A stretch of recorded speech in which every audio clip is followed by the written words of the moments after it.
Hey there, welcome to Main Street Living. I'm Cheryl Nelson. Hey, I am Quincy Carr. And I'm Danielle Alvari.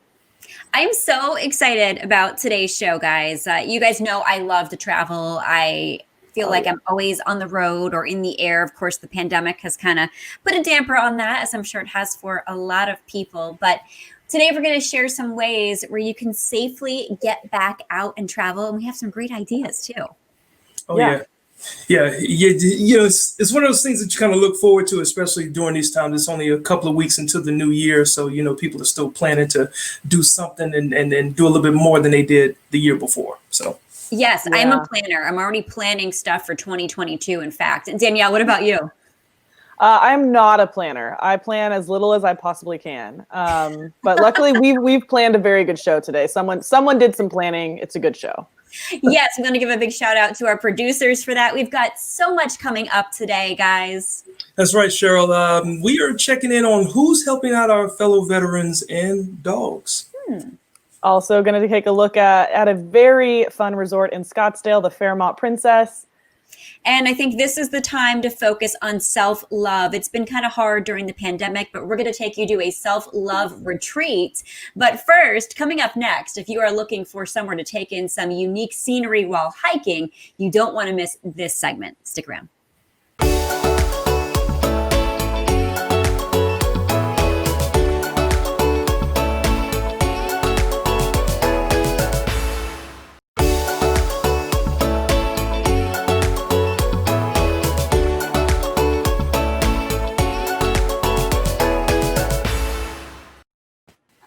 Welcome back to Main Street Living, ladies, Cheryl and Danielle. I have to tell you, last year, a Navy buddy of mine, he booked a hiking trip for a group of us, and I actually turned it down because me and nature don't do well. Has something to do with Boy Scouts way back in the day. So really? Yeah. Long story. We'll have to hear that sometime. Well, some of us do like nature, and with the holidays, behind us, we're starting to settle into winter, which means perfect time to head down to the Southwest and do some exploring in the desert. So here to tell us about some of the best places to hike in Arizona, we have Justin Owen, CEO of the McDowell Sonoran Conservancy. Welcome, Justin. Thanks for joining us on Main Street Living. Thank you so much for having me. So first question here, perfect time for hiking in Arizona right now. What do we need to know before we hit the trails? Well, one of the big things that people don't always remember is hydration is key. So a lot of people think that, since it's cooler out, I don't need to drink as much water. And you actually do. We have a lot of folks that get out there and might not have enough when they get out on the trails. As well, with what's going on right now with the pandemic, making sure that you socially distance, making sure that when you're passing people on the trails, you step to the edge of the trail, and make sure you give people plenty of space, because there are a ton of people out enjoying everything right now. Absolutely. And I know you don't want to get too close to the cacti out there either. I've actually hiked in that area before, and I know not to touch them, but they're so cool to look at. I'm obsessed with them. And I know things have changed a lot, obviously, due to the pandemic, as you mentioned, but how else have you had to adjust? Our operations out in the McDowell Sonoran Preserve have shifted with education. So letting people know that there needs to be the distance out there, that they need to be able to give space, because it's one of the few respites people have. Thing going on right now of not being able to go out and be as physical, but a lot of the science behind mental health, the amount of freedom you get from being out, to be able to take a moment away from the noise, to take a moment away from the news and just relax in nature has been huge. So educating people on how to be safe and enjoy the desert has been a lot of focus. Yeah, I'm with you. When I go out into the wide open space, give me some space. I'm out here for space. If I wanted to be crowded, I would have stayed inside. This is the 30th anniversary of the Conservancy. So you must have seen a lot of people come through the preserve in all of that time. Thinking about a normal year, have you seen an uptick in trail usage since COVID? More people going outside? It is amazing the uptick we've had in people coming out and using the trails, because there's so few activities that people can do right now. To be outdoors and to get a different space. As an example, we usually get about 750,000 users in the preserve every single year. And this year we're looking at over 1 million. So we have seen a ton of people come out and enjoy the space. That's fabulous to hear. I mean, it's good too for us to get out and exercise and do all of that. And I know that you mentioned education is so important for you, and you have an event coming up in February for children. Tell us about that. Yes, our Expedition Days event is usually live and in person. This would be our 5th year doing it, where we bring over 1,000 Title I, 3rd, and 4th graders out and teach them about the Sonoran Desert in the natural classroom, is what we like to call it. And it's amazing because we do this focus for Title I schools because they don't get the opportunity to get out. It blew my mind the first time we did our student survey, and over 75% of them had never been to the desert, yet they live in the Phoenix metro area. So typically we have those 2 days for the Title I schools, and then we have a public day on the 3rd day where anybody can come out and enjoy the exercises and the experiments and everything we're doing in the desert. Yeah. What are some of the things you might encounter on the trails this time of year? Other than other people, a lot of people look like at wildlife. Yeah. Oh, I would love to know that. What types of animals would we see? Well, fortunately, you don't have to worry about engaging a lot with mammals, but so like your mountain lions and those, they typically can see you, but you probably won't see them. What you're going to see out there right now is a lot of our hawks and a lot of our birds and our raptors flying around, as well as all of our fun little over 1,000 insects that we have will be wandering around. Right now, you probably won't see a lot of snakes, so I know people always ask about that. But just a reminder to people, once it gets over about 65 to 70 degrees, the snakes like to come out and sunbathe. So make sure you keep your distance from them as well. But we have a lot of critters out there. We're very fortunate because of how large the preserve is. We have one of the largest mule deer populations in the state. So there's a high opportunity you'll get to see those little mini deer out there. Oh, yes. I mean, everybody knows I'm an animal lover. So I love looking at the wildlife and taking pictures when I'm out there hiking. Where can people learn more and find maps of the trails and figure out where to go? Absolutely. If you go to our website, McDowellSonoran.org, we've got all of the trail maps on there.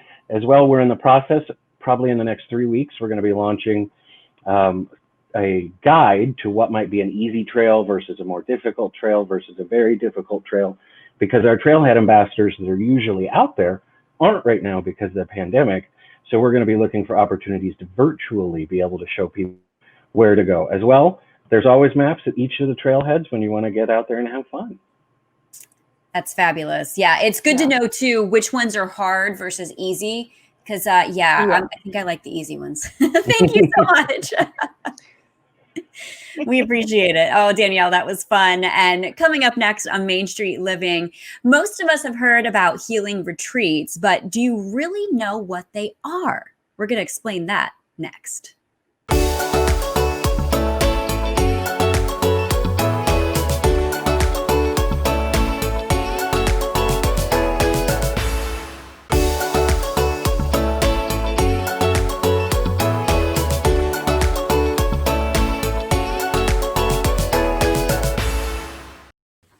Welcome back into Main Street Living. I don't know about you guys, but after everything that's been going on just in this past month, if we can even go back the whole year, I'm going to need a huge just getaway to just clear my head after everything. Yeah, I definitely do as well. I think probably most people want to get away. And here's something that's great. How about a healing retreat where you can focus on self-care? And we have one we're going to highlight in spectacular Sedona, Arizona. Here to tell us about Sedona Self-Love Retreats is Breanna Helfert.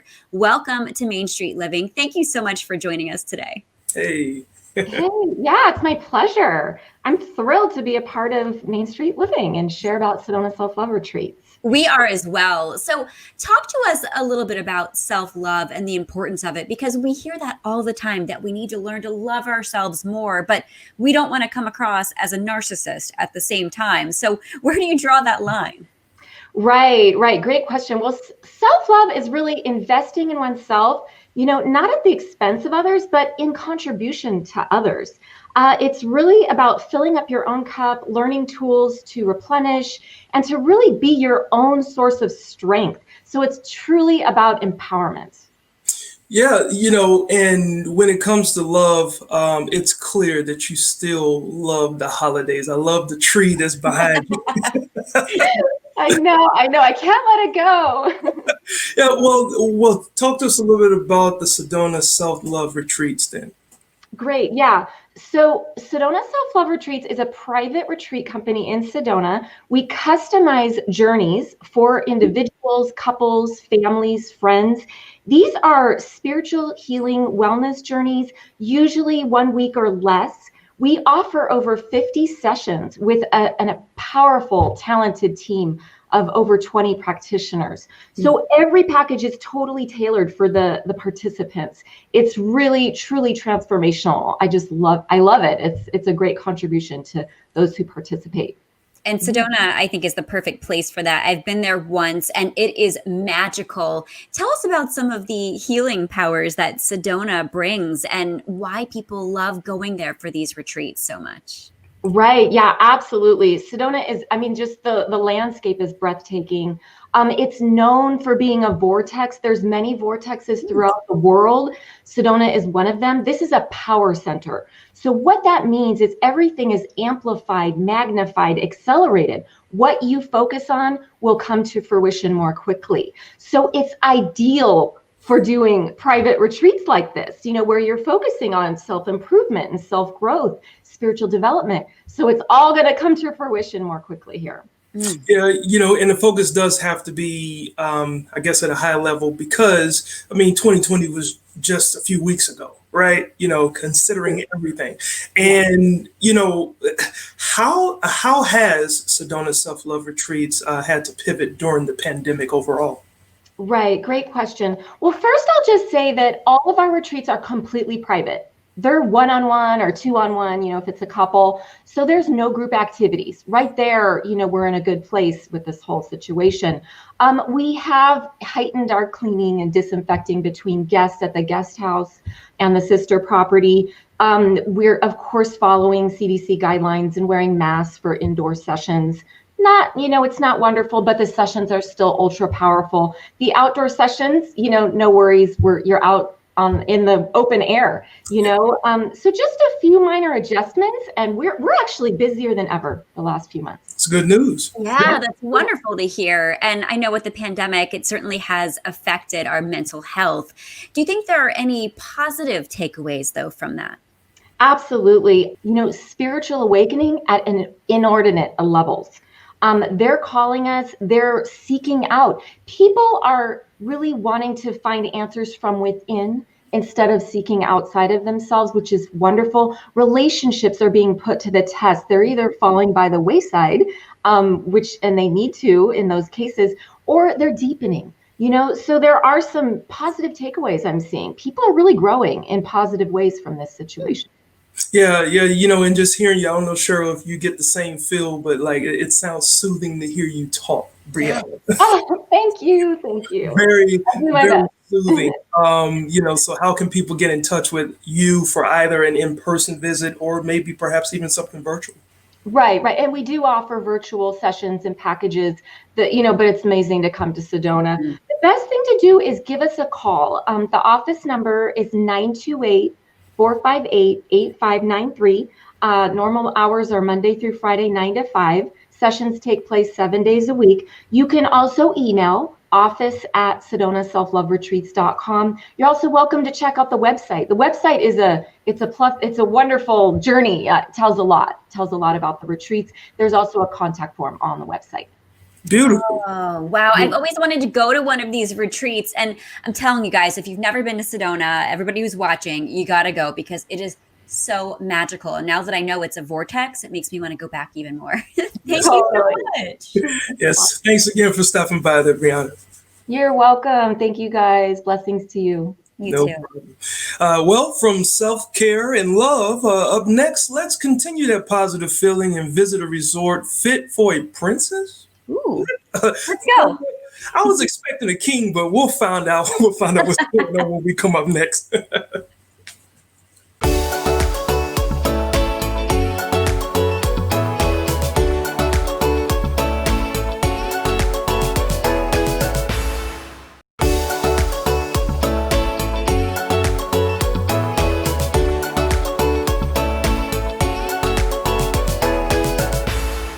Welcome back to Main Street Living, Danielle Quincy. It's been so hard for a lot of us to travel due to the pandemic, but fingers crossed that things will change soon.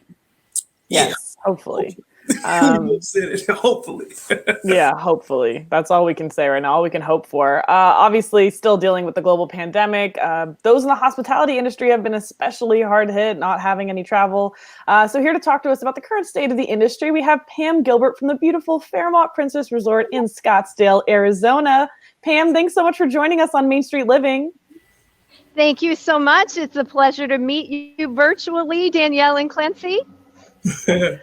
So we obviously understand it's been a difficult year for the hospitality industry. How specifically has it impacted the Princess? Well, the Princess, like the rest of the hospitality industry, certainly since the stay-in-place orders went in place last March, it was a huge impact. It was devastating. We here at the Princess normally do 60% of our business being group and 90% of that for the year canceled. Since the reopening here in Arizona occurred, we have been able to reactivate the resort, and we have a commitment to rebound strong and to bring back our employees.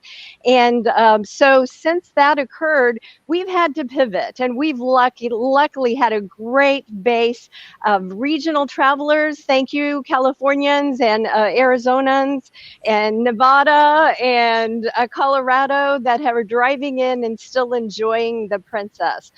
We've had to recreate ourselves, really, not only with the protocols to address the pandemic, but really with our offerings, with a focus being on providing great outdoor activated experiences and reinventing our restaurant service and experiences, our spa services and experiences. And right now we are fully open, and we are rebuilding that leisure business. And we just finished. We had a great event last summer at Freedom Fest where we did socially distanced blankets all over the ground and pumpkin nights this fall with great outdoor activities for the family, and Christmas at the Princess. And we will continue to reinvent until we can get back to norm. Well, Pam, you've used the word reinvent. Now, it must have been a major impact on your employees. What has the Princess done to help support their colleagues during this time? Well, really, that has been the motivation that has probably driven our team the most, is getting our employees back to work. Now, initially, we couldn't get all of them back to work because there were stay-in-place orders. So we knew many of them, were in a very difficult financial position. So our company was able to provide insurance that we paid their part and our part for 6 months into the time for furloughed employees. But the other thing we did that was so great was that we had the opportunity to do fundraising, and many of our employees, our local businesses, our clients that have enjoyed the property donated, and we were able to serve over 80,000 employee meals during the time that we had our employees furloughed. Our culinary team volunteered their time, our managers volunteered their time. They came in, they prepped food, and we distributed family meals for 4 twice a week for months into the pandemic time period. So but really it was reopening all of the outlets and creating these safe, socially distanced outdoor events that have been able to. We dropped to where we only had 28 employees in April last year, and now we're back up to over 800. So Nice. Wow. now we still have 400 more people to get back to work, but we're working really hard to make that happen. Good. We love to hear that. We love to hear that, you guys are taking care of your employees, and obviously a lot of adjustments having to be made for the employees, but also for service to the customers during this time. So what are some of the specific changes that have been put in place in dealing with the customers right now? Well, one of the things, and you probably know, but in Arizona, masks are required. And so we certainly implemented that before it was even mandated to the public, because we've learned one of the ways we can keep our employees and our customers safest is by having them wear masks. Now, I have them off because I'm talking to you virtually, but other than that, 100% from the time we arrive on property, we have our mask on, and our guests are asked to wear their mask as well. But the cleanliness standards, the investments we've had to make into new cleaning materials, services, the electrostatic sanitizers that we use in the elevators and on the deck chairs. So really a lot of pivoting to make sure we're taking good care of our customers, and then putting as much outdoors as possible. 6 sparkling pools helps us. Lots of things to do with the golf course next door at TPC. So it's really been focusing on what you can do, not what we can't do. I like that. And lastly, before we run out of time, I understand you guys are launching a new event soon. Tell us quickly about that. We are. We need to make it through until business returns and group returns, and we need to keep these employees employed. So we've got a winter event. You get to enjoy desert days here with adventures like hot air ballooning and Jeep tours and horseback riding. But at night, we transform to a winter wonderland, to where we've got real ice, a desert ice skating rink, and then we've got an ice ribbon for a skate trail, a village, a lodge, really great games. Hey, you can channel your inner lumberjack and do axe throwing or climb the rock wall, but lots of fun to enjoy outdoors. Wonderful. Well, amazing. Yeah, this is such a great thing, and thanks for sharing it, and thanks for helping to get people back to work. And we have your website here where people can go to get more information, Fairmont.com/Scottsdale. Thank you very much for joining us today. Thank you. Thank you very much. All right. Well, if the beautiful Princess Resort did not raise your happy meter, Danielle, in the new year, perhaps she did mention hot air balloon rides, right? So let's go right there and see where we're headed on the other side of this break.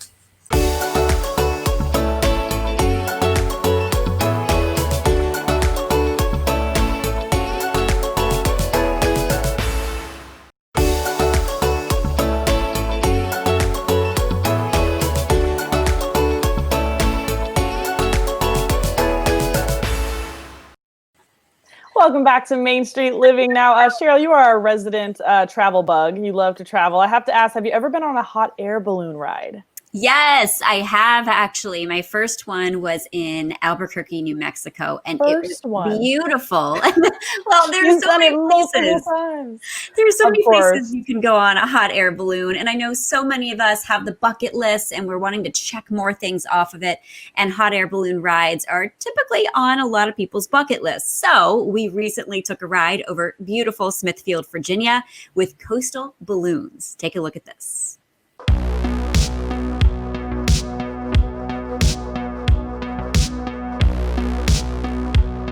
I got into hot air balloons about 40 plus years ago.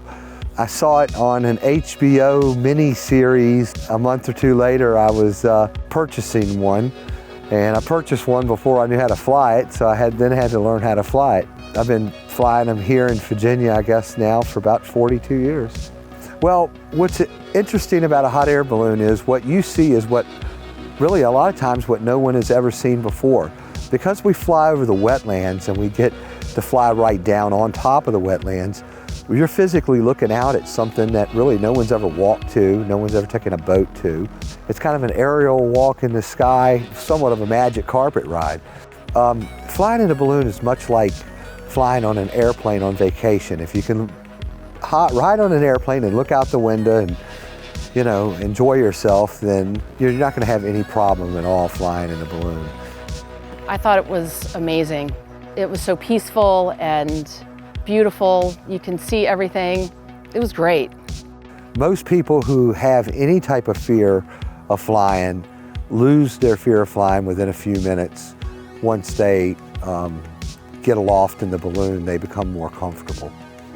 I think it's the safest form of flight. There's very few moving parts. As long as you're a good pilot, you have a good pilot, and as long as you have a good aircraft that's maintained, and the pilot knows the weather, then really there's so few moving parts with the basket that there's very little that can go wrong. We can modify the lift by adding heat or allowing heat to escape. We can steer, as was witnessed in our flight this morning, by using the different winds at different altitudes. Hot air balloon rides are very dependent on the weather. If they schedule a ride and it gets canceled due to weather, they have to just bear in mind that the pilot has always got safety in mind, and if the visibility is too low, we legally can't fly.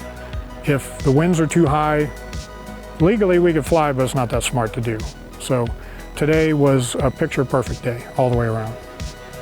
Passengers should dress like they're going for a walk in the wood, wearing casual clothing, soft-soled shoes, and comfortable clothing. The burners of the hot air balloon, they tend to keep you warmer, about 15 degrees warmer in the balloon. So if it's 60 today, with 55 this morning, it was really about 70 in the hot air balloon, you know, so it's very comfortable to fly this time of year. And our flying season really here goes year round. The best times to fly are between kind of the end of October and really the first of the middle of January. November is the most beautiful time of the year. Smithfield is probably one of the best undiscovered boutique communities that is in Virginia. They have several parks here in Smithfield, and we fly over basically all of them. And we work real close with the town. The town is very supportive of our hot air ballooning. They allow us to fly out of their parks and all that, off their schools. And so, and you know, we bring a lot of people here to the local area to fly. It's kind of become the epicenter for hot air ballooning in coastal Virginia. I really enjoy going to and exploring places and flying over and looking at things that no one's ever seen before. A hot air balloon is the best way to do it. Oh, that was so cool to see. And if you've never taken a hot air balloon ride, it's such a cool experience to do it over coastal Virginia, especially in November, as they said, because the fall foliage is just stunning, especially the first half of November in this part of the country. I would never even think of that, Cheryl, but yeah, it makes sense. You're above the trees, getting to see, yeah. Beautiful. Oh, it's so cool from the air. Yes.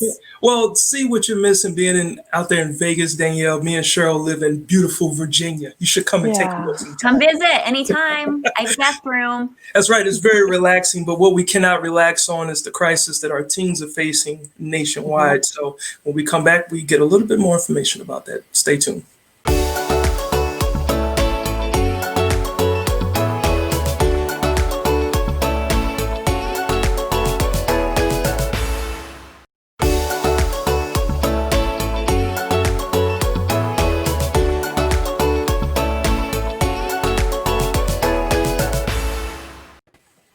Welcome back to Main Street Living. Danielle, Quincy, this past year, thanks to the pandemic, has been tough on everyone, people of all ages.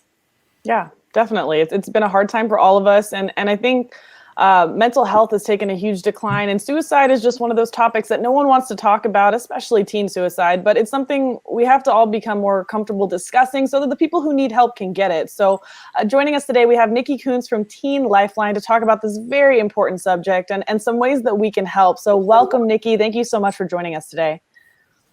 Thank you. Thank you for having me. So Nikki, tell us, how big of a problem is teen suicide? Yeah. Teen suicide is kind of an unspoken problem that we have oftentimes don't want to talk about socially. It's something that is significant in our state, in Arizona. It is the second leading cause of death for people ages 10 to 34.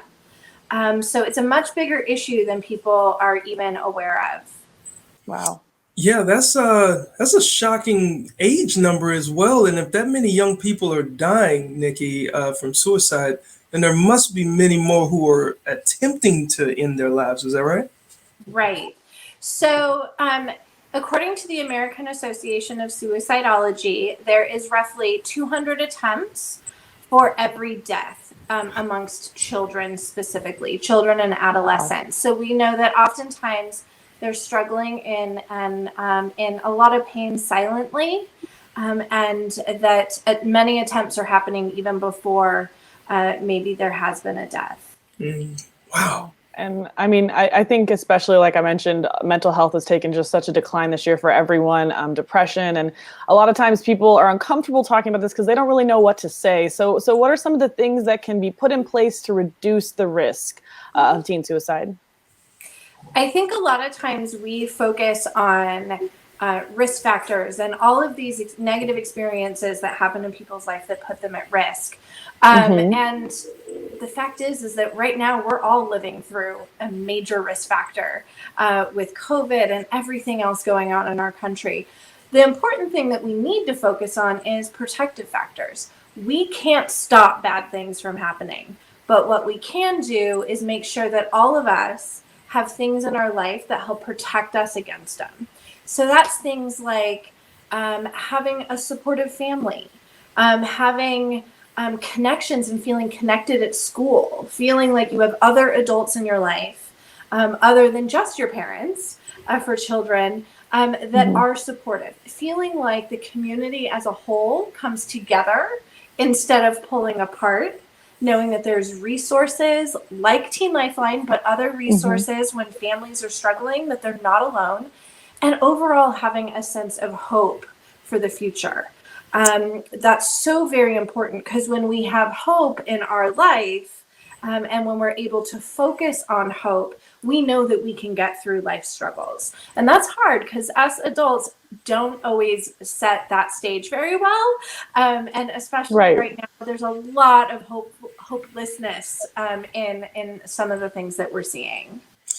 Yeah, and you mentioned two important things: focus and family. And I know a lot of families, find it difficult to communicate amongst each other. Like that's always huge, I know, in my family. But what are some of the warning signs for the people that don't really know how to communicate with their children? Right. And when we talk about warning signs, we talk about those as like the big giant red flags that right now something is going on now and we need to handle it now. We need to talk about it now. Some of the biggest things for anyone, this isn't just kids, is big changes in mood, drastic changes in behavior or reaction to things.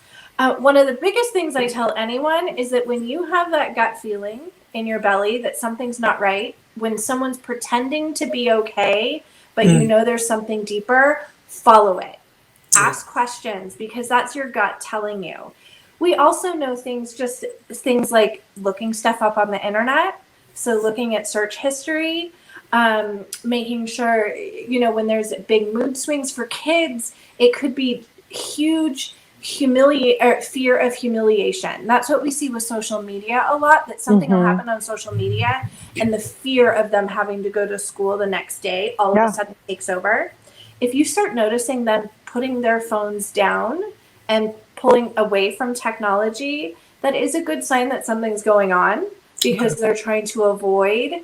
And it's hard to see that right now. We're all isolated. So this idea that like they're pulling away, we all are having the issues with isolation. But it's also that idea that all of us, I think, know now, 10 months into this pandemic, is that we can feel very lonely amongst even our family members. Yeah, we can feel isolated even when we're physically not, or even not because we're in contact with people. It's a lonely time. So I think most important for our parents is to actually sit down and have those conversations of not trying to tell them anything, but instead asking these questions of, what's it like for you right now?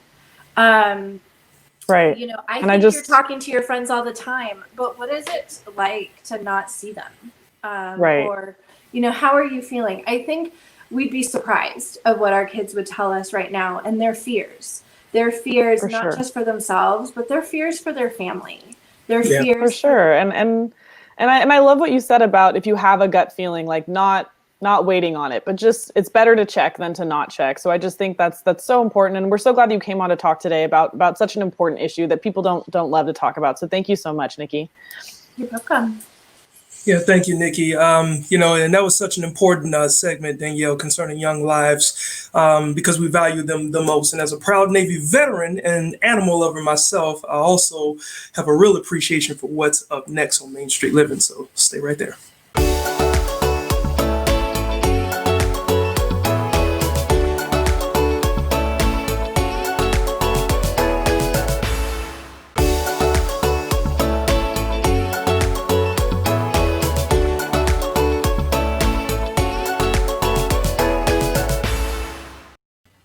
Welcome back into Main Street Living. Cheryl Q, you know I love taping this show with you guys every week. It's one of the highlights of my week. And we have our amazing editor, Shannon, who always has her adorable puppy dog on her lap. And I'm just such a sucker for puppies. Oh my gosh, I know. So cute. Me too, especially rescue pups. Mm-hmm. Yes.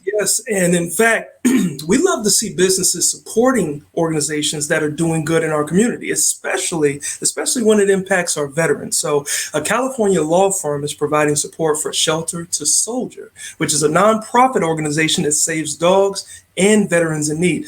Take a look at this.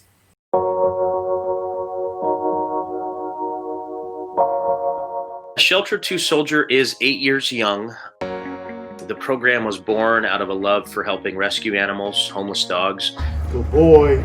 Our mission is twofold. Our motto is saving lives 2 at a time. We adopt dogs from shelters and rescues. We train these dogs over 12 to 18 months, and we place them at no charge with deserving veterans in need.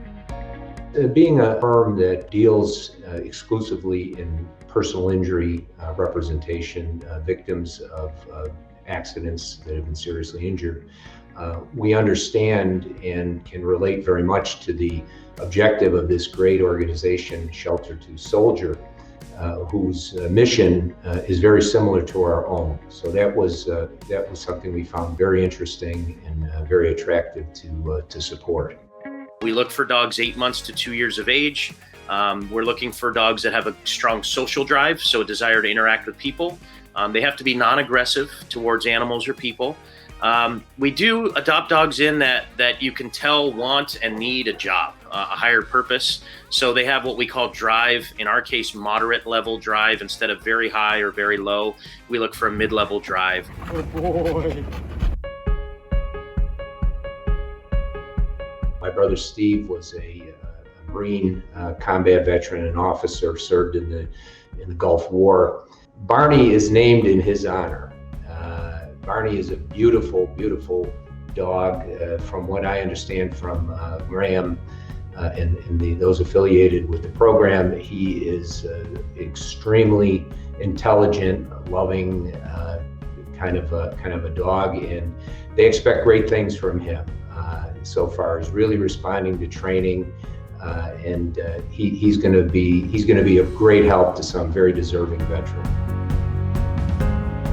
Our dogs are task trained to help mitigate and assist with a variety of things. Some examples would be space boundaries and blocking. Those that we serve and assist with placing service dogs with typically do not want to be crowded by strangers, so the dog can do a watch or a behind or a right or a front where they actually physically create a boundary. Another example is nightmare assist or night terror assist. Our dogs are trained to interrupt troubling sleep, nightmares, or night terrors.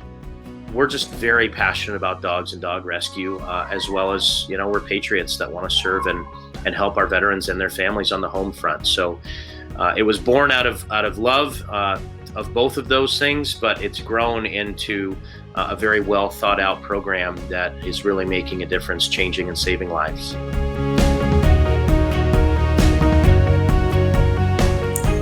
Oh, how cute was that? And Barney seems to really like peanut butter. Barney and I have that in common, Cheryl. Yeah. Me too. Well, for more information about this program, click over to sheltertosoldier.org. All right. And we've got a lot more ahead on Main Street Living, so don't go away.